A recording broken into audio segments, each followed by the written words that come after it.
저는 정비일반 과목을 맡게 된 장동혁이라고 합니다. 만나서 반갑습니다.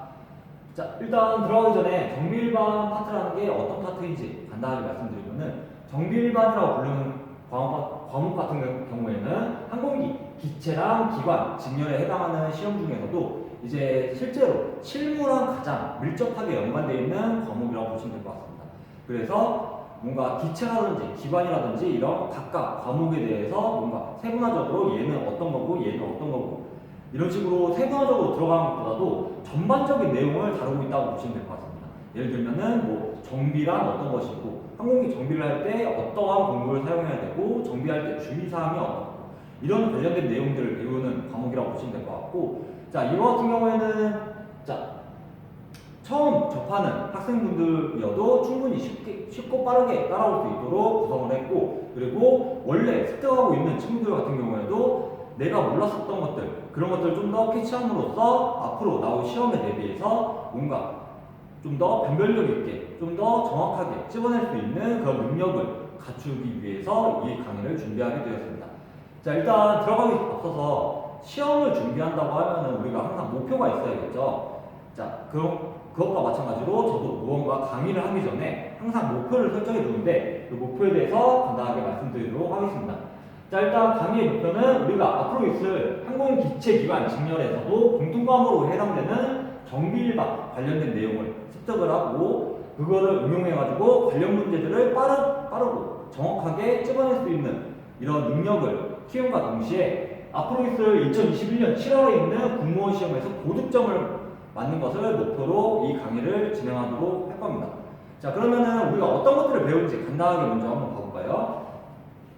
자, 일단 강의 내용의 첫 번째로서는 정비의 개요라고 나와 있습니다. 정비의 개요라고 말하는 것들은 이제 항공기 정비가 어떤 거고 어떠한 절차에 의해서 정비를 해야 되는 거고 그리고 정비의 주기가 어떻게 되고 이런 것들 정비에 관련된 전반적인 내용을 다루고 있다고 보시면 될 것 같고, 자, 두 번째 측정기 및 공구가 있는데 항공 쪽은 일반적으로 사용하는 공구들하고 명칭을 조금 달리하는 경우가 있습니다. 우리가 일반적으로 알고 있는 공구 같은 경우에는 우리나라에 맞게 우리가 사용할 때 뭔가 쉽게 말할 수 있는 이런 명칭으로 번역이 돼서 이렇게 사용하는 것들이 많고 우리가 고유로 쓰고 있는 명칭들도 많은데 항공기 같은 경우에는 아무래도 외국에서 들어온 거다 보니까 매뉴얼 자체라든지 이런 공구라든지 이런 명칭들 자체가 다 영어로 되어 있기 때문에 이제 우리가 알고 있는 공구들이어도 그와 관련된 명칭에 대해서 다시 한번 알아보는 시간을 갖도록 하고, 그 다음에 측정기기 같은 경우에는 우리가 앞으로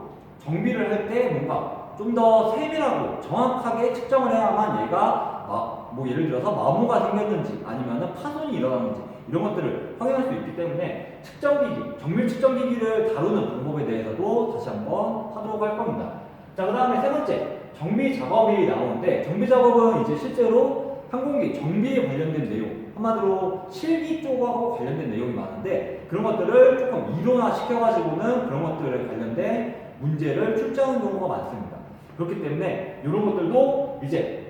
뭐 알고 있는 학생들 같은 경우에는 이런 것들은 다 실습해봤던 친구들도 있을 거고, 그리고 새로 배운 친구들 같은 경우에는 이런 것들이 어떠한 작업인지에 대해서 다시 한번 리마인드 또는 새로 배운다 하는 느낌으로 좀 더 쉽게 구성을 했으니까 그런 것들에 대해서 너무 걱정 안 하셔도 될 것 같습니다. 자, 이렇게 정비가 어떻고 그 다음에 어떤 공구를 사용해서 어떤 식으로 작업을 해야 되는지 이런 식으로 진행되는 게 정비의 가장 기본적인 흐름이라고 보시면 될 것 같고, 자, 이렇게 정비를 다 하고 난 다음에 이제 앞으로 비행기가 떴다 내렸다 이런 거를 하게 될 걸 보실 텐데 그때마다 이제 무언가 결함이 난다던가 무언가 문제가 생겼을 때 그런 것들을 검사하는 방법이 항공기 검사에 관련된 내용을 같이 다루도록 할 겁니다. 자, 검사라고 하면은 가장 대표적인 게 NDI, 비파괴 검사라고 하는 그런 내용들이 있는데 그런 것들을 이제 배우는 시간을 가질 거고, 자, 그 다음에 있는 거는 지상안전 및 지원이라고 해서 항공기를 정비할 때 또는 항공기를 지상에서 이동이나 뭔가 그런 작업들을 할 때 해야 되는 작업들, 한마디로 뭐 지상유도 또는 항공기를 들어올리는 잭 작업 이런 것들 뿐만 아니고도 추가적으로 지원하는 작업 어떤 것들이 있냐면은 이제 항공기에 이제 급유를 한다든지 아니면은 산소 같은 걸 보급을 한다든지 이런 것들의 전반적인 내용을 다룰 예정입니다.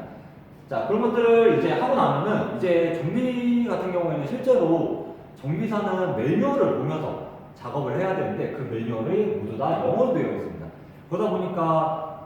지금 공무원 시험을 준비하고 있는 친구들 중에서 뭐 토익이 몇 점이고 뭐 700점대고 막 이런 식으로 어느 정도 점수가 있는 친구들이 있을 거라고 생각은 하고 있는데 그래도 아무래도 항공 쪽 같은 경우에는 그런 토익 쪽하고 관련된 내용을 알고 있다고 해서 이렇게 항공 영어를 쉽게 풀 수 있는 건 또 아닙니다. 왜냐면은 이런 것들이 다 항공 관련된 항공 용어로 되어 있기 때문에 그런 것들을 다시 한번 체크해보는 시간을 갖도록 하겠습니다. 자, 예를 들어서 항공 영어 같은 경우에는 자, 토익에서는 인스트루먼트라고 하는 단어가 있는데 그 단어 같은 경우에는 보통 토익에서는 악기라는 단어로 많이 배울 겁니다.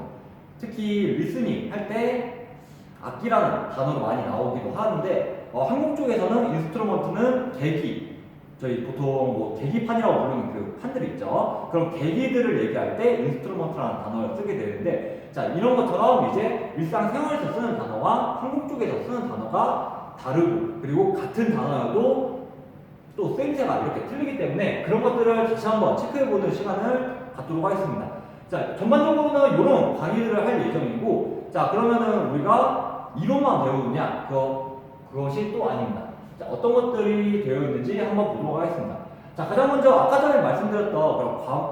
그런 과목들 소개했었을 때 그런 서분류 같은 것들을 이론적으로 가장 먼저 정리를 하고 자, 이론을 정리할 때는 이제